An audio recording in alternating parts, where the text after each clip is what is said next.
Hello everyone, I'm Professor Geek. Welcome back to my channel. I wanted to check in on Tom King's Batman run. It might seem like an odd place to do it right before the big wedding issue coming up in a few weeks, but I haven't talked about this since the War of Jokes and Riddles, so I wanted to speak to his treatment of Batman before we get to the big event, which is likely to throw off the averages with different characters, different writers, and everything like that. Before I get into that, though, I do want to draw your attention to a video I'm linking in the top right-hand corner. I'll also put the link in the description below. And this is to the Fan Man's video today concerning the news about Jeff Johns stepping down from his position as Chief Creative Officer, I think it was, in DC, and Jim Lee replacing him. Concerning Tom King's Batman, though, I want to start by saying that Tom King, it seems like a great guy. Really is a great guy. So it kind of hurts saying anything critical about his Batman run because I really respect the way he treats fans on Twitter. He does seem to care about the characters. He does seem to think about it a lot. And I don't read a lot of his other stuff. I'm told that Mr. Miracle is an amazing story arc, so he must be doing something right there. I haven't read that. I've read a few issues of his Vision run, and that seemed really cool, but I didn't read enough of that to really give a educated critique on it. But with Batman, I don't know if he's just busy or if he's not putting the proper amount of pacing and focus into the arc on a scenic level, but we have some problems. Just as a recap, it started off strong for Rebirth. I really enjoyed the Gotham and Gotham Girl story arcs, and I loved the way he really brought a heart out in Batman, especially with his care and attempts to help Gotham Girl. As soon as the Bane story arcs began, though, that's when things began to get a little shaky in terms of the story. The overall ideas and the outlines were great. It was a really cool idea and a nice direction, but the specific issues, the specific scenes even, just didn't seem fleshed out in any kind of believable way. And when I say believable, I'm not talking about realistic or realism necessarily. We're dealing with comic books, but I'm just talking about characters' relations to each other, pacing, giving each other the right beats and the moments within a scene. And to a certain extent, certain things are believable. You can only stretch your suspension of disbelief, but so far, every medium has a threshold, and even in comic books, you can only have Batman take a beating but so much and still get up. And the Bane arc tested that. I did make a video, I'll provide a link as well, to my reaction to the War of Jokes and Riddles, and that was a mess. It was a great idea, again, wonderful idea. In outline form, it would have just won awards, I'm sure, and everybody was excited about it when it was released. But the execution of it, we had the setup, okay, so this is a cool setup, this is our War of Jokes and Riddles, and then the next issue takes place much, much later. We don't get to experience any of the ramping up of the tension and building up of that event. It's just it began, and now we're in it, and let's just tell a few dotted stories here and there within it, and let's just give a few throwaway panels even to these major events that needed time to breathe, like the Deathstroke, Deadshot conflict, and whatever went on with Poison Ivy. Supposedly that was supposed to mean something because we come back to her later in a more recent issue. Really underdeveloped scenes is the problem. And that's still what I see here in his treatment of Batman continuing. I see great ideas with poor execution. This last issue is a great example. Batman 48. Gorgeous Frank Cho cover that I was able to get. And you open it up, and it's a cool idea. Okay, so the Batman and Joker, this is leading up to the Batcat wedding, and we have the conflict happening in a church. The Joker's going around from church to church trying to lure Batman out. I like the idea that the Joker would be upset about Batman getting married because his whole identity is centered on being Batman's opposite, being Batman's other half, really, in a dark shadow type of way. That's the Joker psychology, that's the Joker identity, so it makes sense that he would be threatened by Batman marrying someone, not because of some homosexual urges or anything like that, but just the fact that now this person has somebody else in their life that's, their significant other. And in a way, the Joker always saw himself as the significant other, the shadow half of Batman. That was their quote-unquote dance throughout the comics. So I like that setup that the Joker would be upset. But the characterization of the Joker is a little weird too. He's still that emo kind of sad clown character that we saw in the War of Jokes and Riddles, and that was supposed to be just a one moment in his development. So this isn't the laughing, giddy. This is nothing like our Mark Hamill, even Heath Ledger, if that's what your bliss is. So a weird sort of pathos that I don't know what he's trying to evoke from us in the Joker. The Joker's certainly evil, and he goes to great pains to show us that, but this is also an example of poor scene development. Because look at that first page on Batman 48. The goal of this page is suspense. It absolutely is suspense. That's why it's structured the way it is. That's why the panels are structured with the increasing close-up, with the action going on behind this person's head as he's reciting the Psalms. Suspense. They're trying to put you on edge as you start to figure out what's happening. Now, suspense is a delicate effect to achieve, and you have to do it well. Hitchcock, for example, the master of suspense in filmmaking, he has a great quote in one of his famous interviews with Truffaut, and he said that here's how you do suspense. He said, let's pretend that you and I are having a conversation here at this desk about baseball or something like that. And he says, let's say there's a bomb underneath the desk. Well, some storytellers would just show us having a conversation, and then all of a sudden the bomb explodes. He said, that's not suspense, that's surprise. Nothing suspenseful about that at all, just shock value. And shock value is good for a second or a moment, but then it has to mean something. The audience will get very upset if there was no meaning to it or no greater elements to be drawn out of it. But there's another way to do suspense wrong. You show the audience the bomb under the table, and the two men are having a conversation about baseball or whatever, they don't see the bomb. That's where the suspense is. He said, but once you do that, once you build that suspense, you cannot let that bomb go off. Otherwise, the audience won't have suspense the next time you try a trick like that because they don't trust you. They don't know if they should get emotionally invested in this moment, if they want to trust you to care about these characters that they know might just end up dying anyway. There's no suspense. See, it's an odd effect. It's an odd rule, but it's true. Hitchcock himself broke this rule once in one of his early films, and so he knows what he's talking about. And this is an example of suspense done wrong.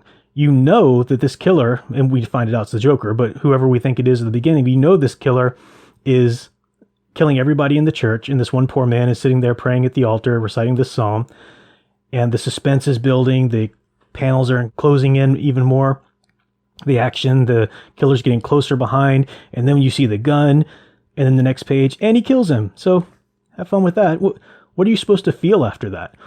You're supposed to be ready for a story after that, even for a Joker that is, by all accounts, the main character of this specific issue. It's a poorly done suspense and a horrible way to open up a story. And this isn't a one-time thing either. He did this as well in the DC Nation #0.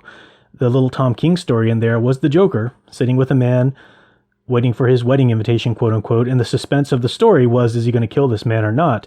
And he even claims he's not going to, and so forth. And in the end, now he kills him. So we just sat there. That was our quote-unquote story, a man getting psychologically tortured and then shot. That's not a story. That doesn't really do anything to set up the character because we still don't know how you want us to feel about this character.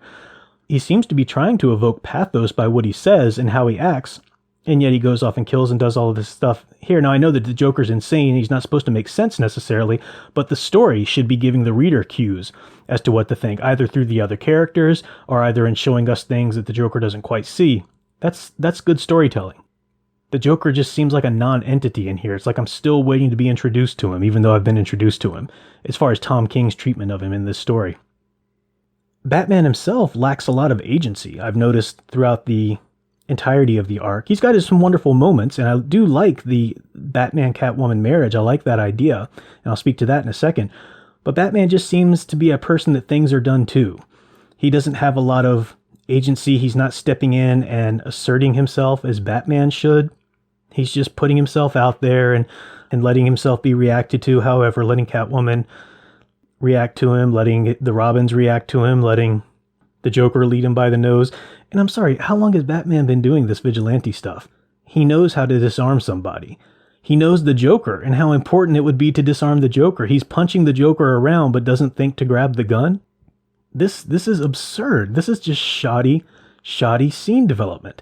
Again, the whole idea of the story is a cool one. The setting, I'm sure on outline form it sounded wonderful.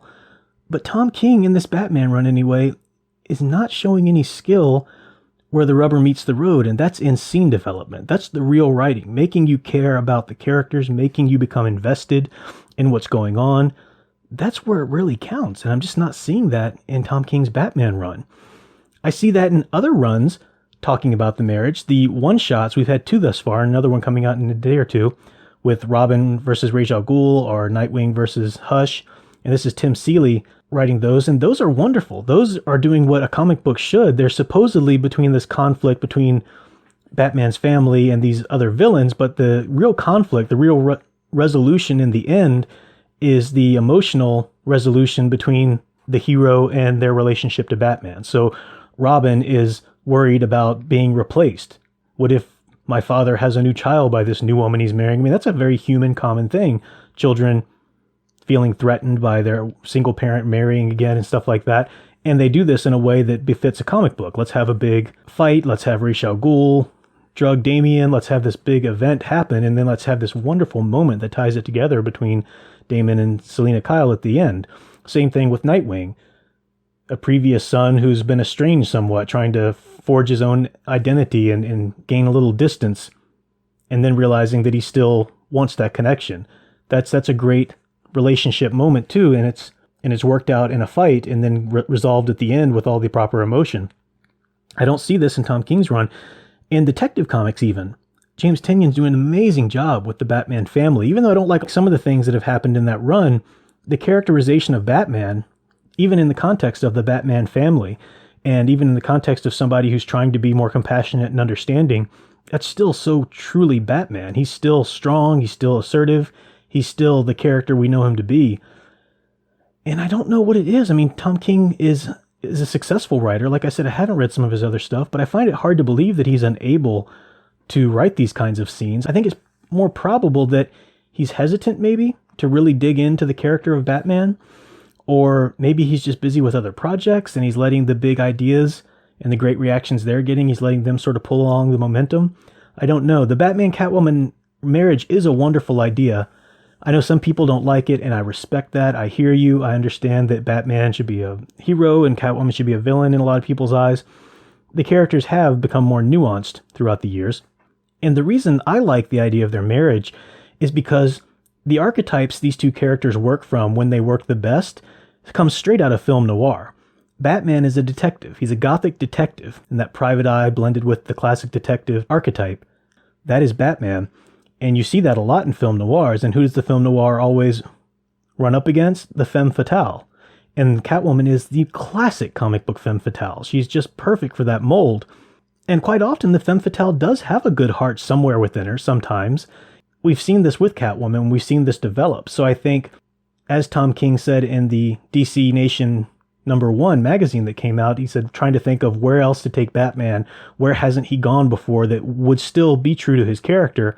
I think a marriage between him and Catwoman is a great place for that. I can't speak to the execution of it and how it's going to go and everything afterwards yet, because I haven't seen that. But the idea is a good one, a solid one, and I hope that they're true to those archetypes within that. What happens when you put that detective and the femme fatale together? Give them a healthy marriage. What tensions unsurface and what new strengths and new values come out of that. So that's a great concept, but I'm worried about the execution of it from a scene level because of what I've seen thus far. So that's all I'll rail on about that. Let me know your thoughts. I know a lot of people are following the Batman Catwoman run because of the big event nature of it. A lot of people feel one way or the other. I'd like to know what you think of it from a scene level, characters interacting with characters, and how much you are drawn in to care about the events, the stakes, the relationships, and so forth. And let me know if you've been reading those one-shots, the Prelude to the Wedding by Tim Seeley. Like I said, I'm really enjoying those. Let me know your thoughts, and I'll be back tomorrow with another video on a common archetype we see a lot in heroic stories. I had a pretty good response to the Mythic Four in my last video, so I'll cover another common archetype and its incarnations tomorrow. Don't forget to follow me on Twitter. It's @MichaelKreitzer. I've got the link in the description as well. Like, subscribe, click the bell to be notified, and until next time, keep enjoying and digging deeper into the hero stories you love. Thanks for watching.